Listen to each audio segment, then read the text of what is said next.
네, 한준호입니다. 우리 김동원 교수님. 네, 그 공영방송의 존재 가치, 존재해야 되는 목적이 뭘까요? 간단하게만 말씀 주세요. 상업방송이 제공할 수 없는 네. 필수적인 공공정보를 주기 위해서입니다. 맞습니다. 그 허성건 위원장님, 이런 목적을 달성하기 위해서 쓰는 재원들은 뭡니까? 수신료죠. 예. 수신료는 누가 내세요? 국민들이 냅니다. 국민들이 내죠.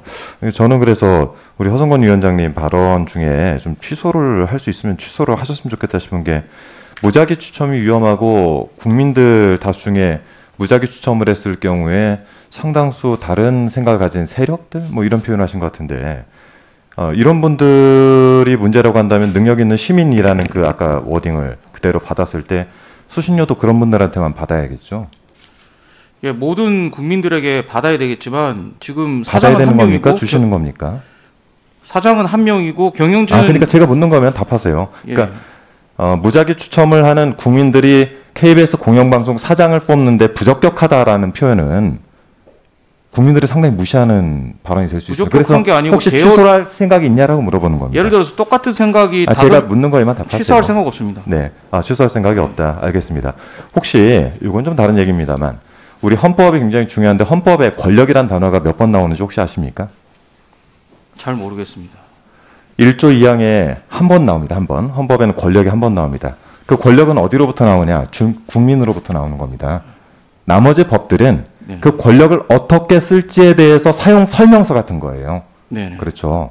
국민을 무시하는 발언을 하시면서 KBS에 있다는 것 자체, 노조 위원장을 하시는 거에 대해서 한번 생각을 한번 해보세요. 자, 재원을 수신료로 씁니다. 상업적인 이익을 추구하지 않는 게 공영방송의 목적이겠죠. 국민들에게 많은 볼거리, 권리들을 찾아주는 게 공영방송의 목적이에요. 공영성 확보를 하기 위해서 뭐가 필요하다고 생각하십니까? 이러한 재원들이 확실하게 확보가 돼야 되죠. 네. 왜 재원 확보를 하기 위해서 수신료를 이렇게 올려주지 않겠습니까? 네. 공영성이 떨어진다고 보는 거예요. 왜 그렇습니까? 정책 개입이 있기 때문이죠. 자, 종편이 출범을 했을 당시에 지금 현재 종편들의 저수요과가 생겼어요. 예를 들어서 뭐 특정 성향을 가진 분들이 즐겨본다라든지 특정 연령층들이 즐겨본다든지 이런 편향성들이 생겼습니다. 이런 것들을 메꿔주기 위해서 공영방송이 더 중요한 거 아니겠습니까? 그렇죠? 종편 처음 출범했을 때 반대운동 하셨나요?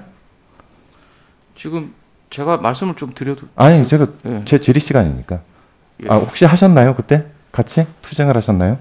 저는 따로 하지 않았습니다. 따로 하지 않았어요. 예. 왜 안 하셨죠? 분명히 재원이 부족해질 건데. 볼거리가 제가 많아지면 위원장이 국민들이 아니었고, KBS를 덜 찾게 될 텐데. 그때는 제가 위원장이 아니었고 일반 지역에 있는 기자 생활을 하고 있었고요. 그래도 그런 부분에 언론인이기 대해서는 때문에. 전혀 네, 그래서 물어보는 게 이런 겁니다. 구체적인 행동을 하지 않았습니다. 거버넌스 구조라는 거는 정치권의 개입을 최소화시키거나 정치권의 개입을 아예 없애자라는 겁니다. 물론 지금 말씀하시고 계시는 여러 가지 부분에 있어서 합리적인 부분들도 있어요.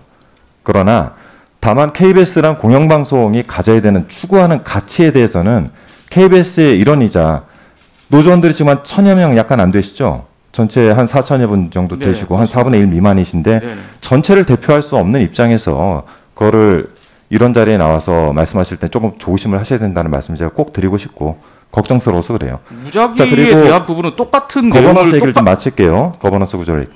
자, 그래서 거버넌스 구조에 있어서 지금 얘기하고 있는 것은 이러한 국민들로부터 받는 수신료를 받는 KBS 입장에서는 국민들을 믿고 국민들에게 KBS 사장을 선임할 수 있는 권리를 다 돌려드리는 거예요. 그들의 주권을 돌려드리는 겁니다.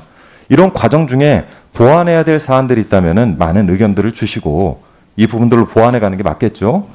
다만 이분들 참여에 있어서 이거를 무작위 추첨 위험하다라는 방식보다 이미 지금 공영방송 지배구조 개선과 관련된 방법들이 영국식 방식의 트러스터도 있고 일본식 방식 NHK 둘 다 지금 현재는 거의 폐지가 된 상태 아닙니까?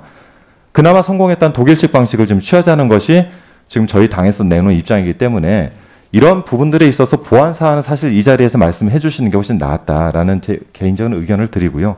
저희 마지막으로 최영목 교수님께 한 말씀만 드리겠습니다. 공영방송 지배구조에서는 말씀하신 대로 이게 바뀐다고 해서 KBS의 뭐 어떤 재정적인 부분이 더 나아진다든지 아니면 물론 이제 그분의 어떤 특성에 따라서 미디어 분야가 혁신적으로 바뀔 수 있을 텐데 공영방송 지배구조 개선은 지금 시점에서 왜 바뀌어야 된다고 생각하십니까? 아까 정필모 의원님 말씀하고 연결해서 말씀을 드리면 저는 이 지배구조는 그러니까 국민들에게 일정하게 신뢰성을 잃는 부분들이 있는데 지금까지 정치적인 종속성이라든가 후견주의 때문에요. 그렇다면 그것을 해소한 연후에 다른 문제를 풀 수 있는 방법을 찾아보자. 이런 전제에서 의미가 있다고 봅니다. 네, 한준호 의원님 수고하셨습니다. 다음은 황보승 의원님 질의해 주시기 바랍니다.